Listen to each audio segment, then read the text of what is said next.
Aqui a gente percebe a importância da cadência das nossas aulas no Veterano Ensino. Aqui a gente montou para vocês a evolução natural da medicina.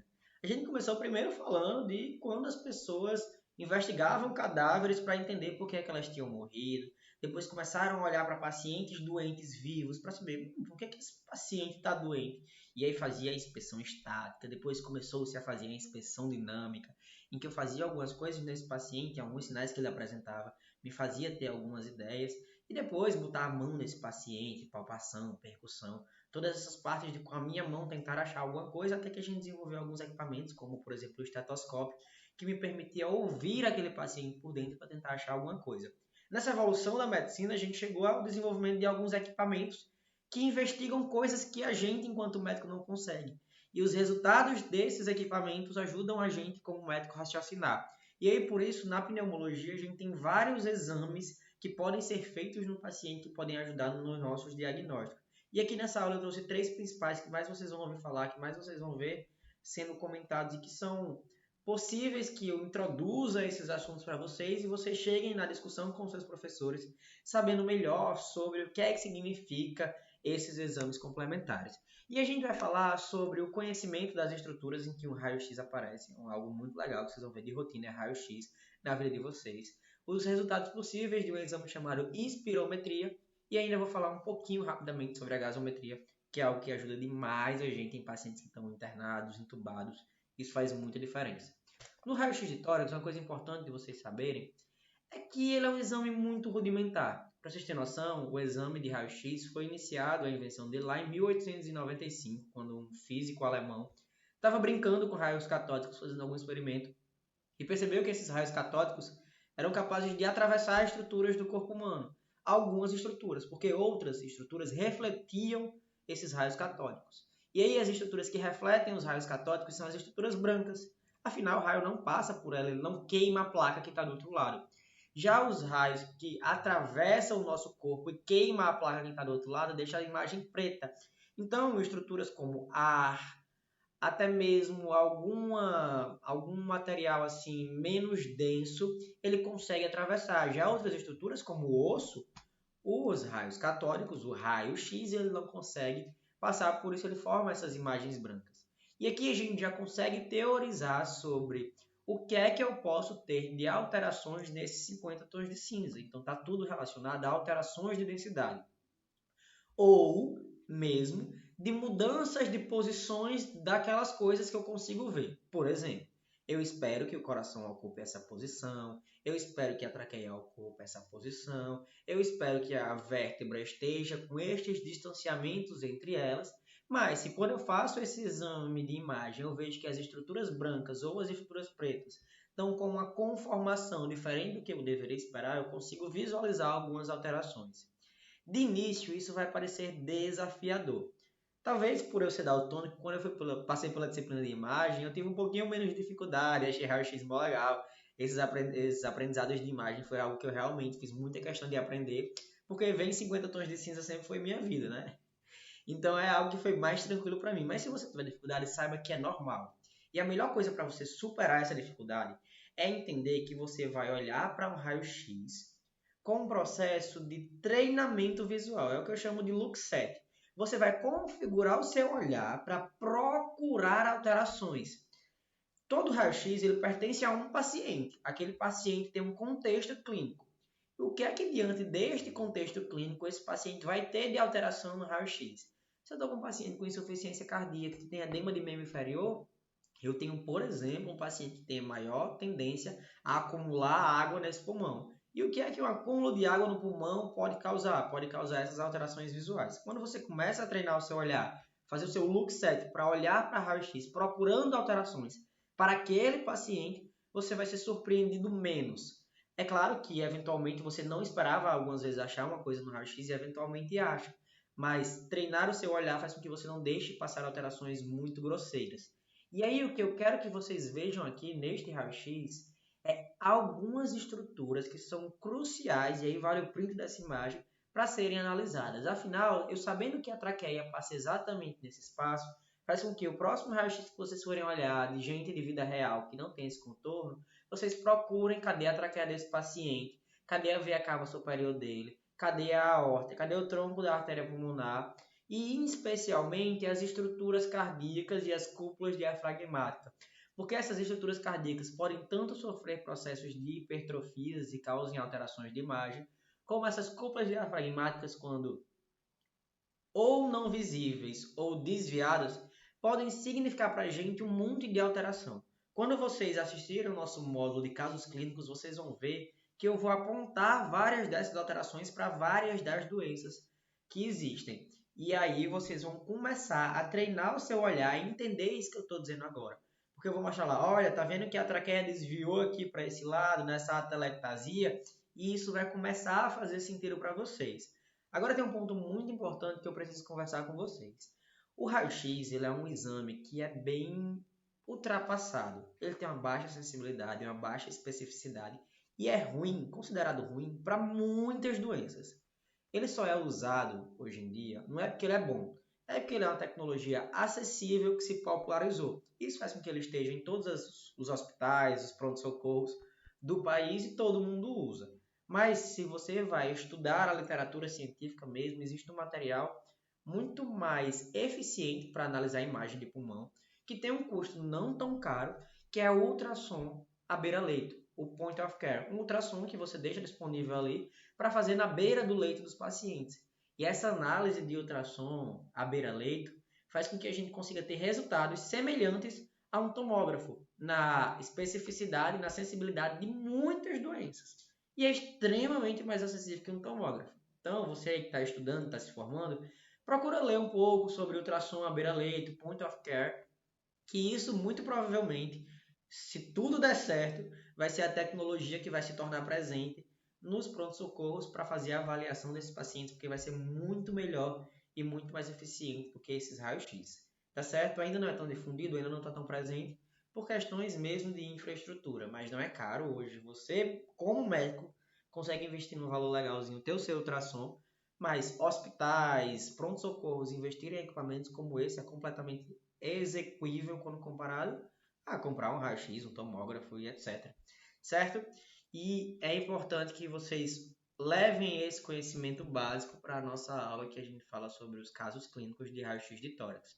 Só que o raio-x ele não é um exame tão dinâmico, ele é um exame que não mostra para a gente a expansão, a contração desse pulmão, e é por isso que existe um exame não invasivo, um exame que mede a quantidade de ar nos nossos pulmões ao inspirar, a expirar, e ainda consegue dizer para a gente qual é a velocidade que a gente consegue fazer essa inspiração e essa expiração.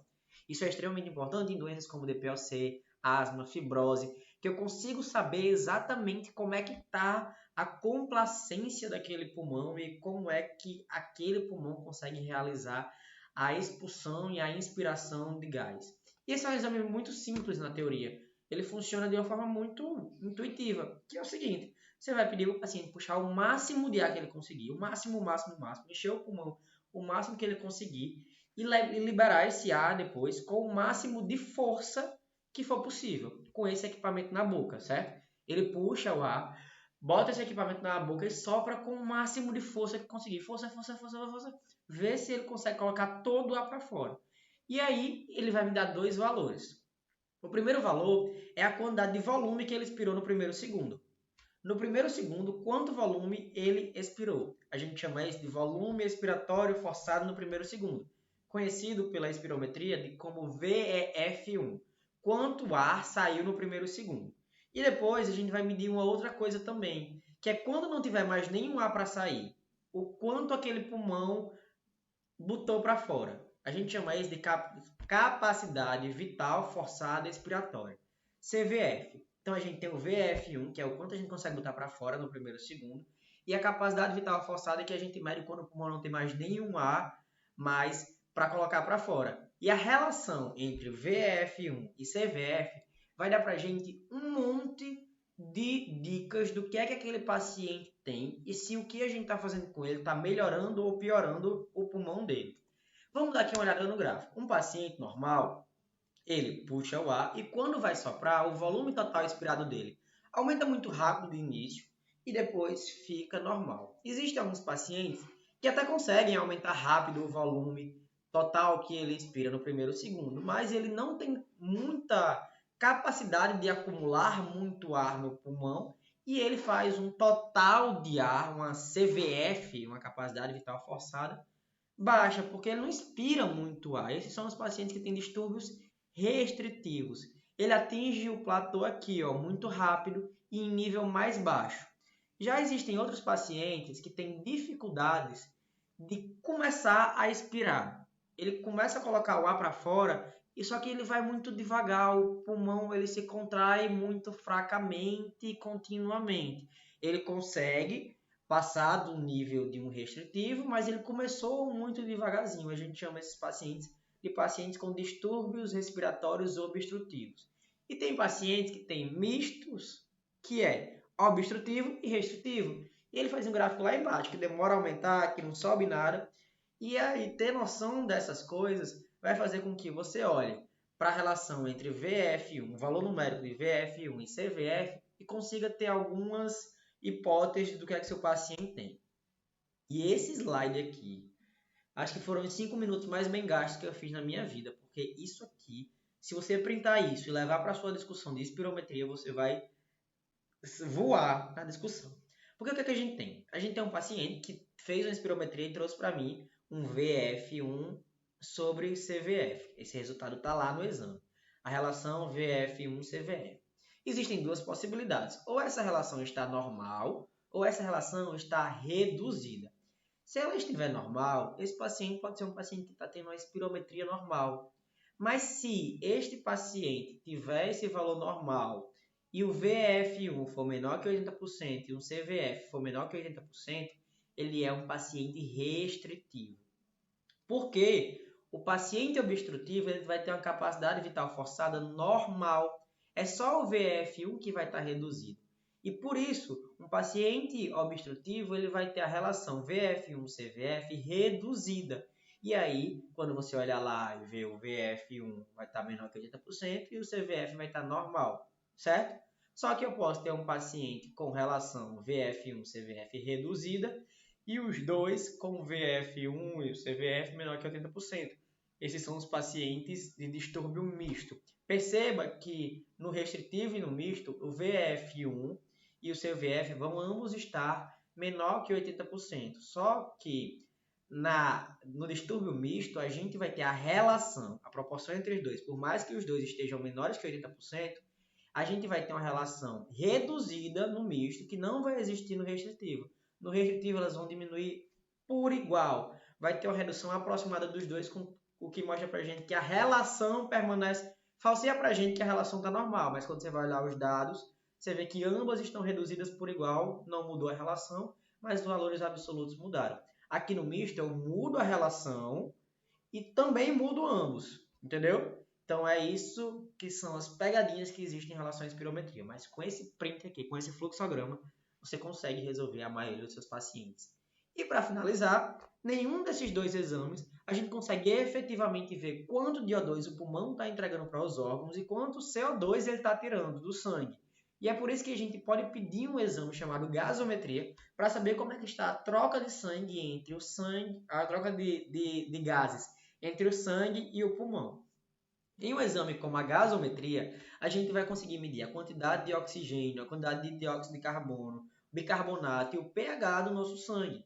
É por esses processos de troca que a gente consegue, tirando uma amostra de sangue desse nosso paciente, medir alguns valores que são fundamentais para dizer se esse paciente tem uma acidose, se ele tem uma alcalose, se ele está tendo algum distúrbio nesta troca de gases entre o sangue e o pulmão. E aí eu vou mostrar para vocês o que é uma gasometria. É um papelzinho parecendo nota fiscal que vem com um monte de valores. Qualquer aluno que olha para isso, ele surta, ele toma um susto, fica, meu Deus do céu, qual desses valores são importantes, qual eu devo ver, qual eu devo analisar. E aí, se tem todos esses, é porque todos são importantes de serem analisados. Os íons, por exemplo, vão entrar lá na parte de anion gap, não sei o que e tudo mais. Mas como a gente está na conversa mais introdutória, você não precisa saber todos esses detalhes agora. Você precisa saber que a gasometria existe, que se você usar este gráfico aqui chamado nomograma, você vai conseguir dizer se aquele paciente tem uma alcalose metabólica, uma acidose respiratória crônica, uma acidose respiratória aguda, uma acidose metabólica, uma alcalose respiratória ou uma alcalose respiratória aguda, crônica ou aguda. E para isso, você vai avaliar algumas coisas. Aqui embaixo, você coloca o pH desse paciente, certo? O pH 7, 7.1, 7.2, 7.3, 7.4, 7.5, até chegar em 7.8. E isso vai ser importante você olhar lá naquela nota fiscal que eu disse que a gasometria sai. A PCO2 dele, que vai ser essas linhas aqui, ó. PCO2 10, PCO2 15, PCO2 20, PCO2 25 e tudo mais. Você também vai ter a concentração de bicarbonato dele. E aí você vai ter um cruzamento dessas linhas. Gabriel, não saiu pH na minha amostra. Então você pode usar a concentração de H+ nela. Então ou você usa a concentração de H+ que saiu na sua notinha fiscal da amostra de sangue, ou você usa o pH. E aí você faz a interseção entre essas três linhas, por exemplo, o paciente com pH 7,4, com a concentração de bicarbonato de 24 milimols por litro e fazendo 35 milímetros de mercúrio de PCO2, ele é um paciente que tem uma gasometria normal e não tem nenhuma alteração. Esta é uma imagem que você precisa decorar este nome aqui, nomograma. Na hora que você decora esse nome, você consegue pesquisar no Google e aplicar aquelas informações lá daquela nota fiscal anterior aí nesse gráfico, tá certo? E aí você vai conseguir ter noção do que esse paciente está tendo graças a uma gasometria. Então, essa é uma aula que tem esses três principais tópicos de importantes: conhecer as estruturas do raio-x, saber qual é o padrão de gráfico de quem tem um distúrbio obstrutivo, restritivo, misto e aquela relação que eu tenho certeza que vocês já tiraram um print daquele fluxograma de VF1 e CVF, e saber também o nomograma que ele existe, que ele vai ser uma grande ferramenta para lhe ajudar nesse processo. Eu espero que você tenha gostado dessa aula, que essa aula tenha ajudado você em alguma futura discussão da semiologia respiratória, e a gente se vê na nossa próxima aula.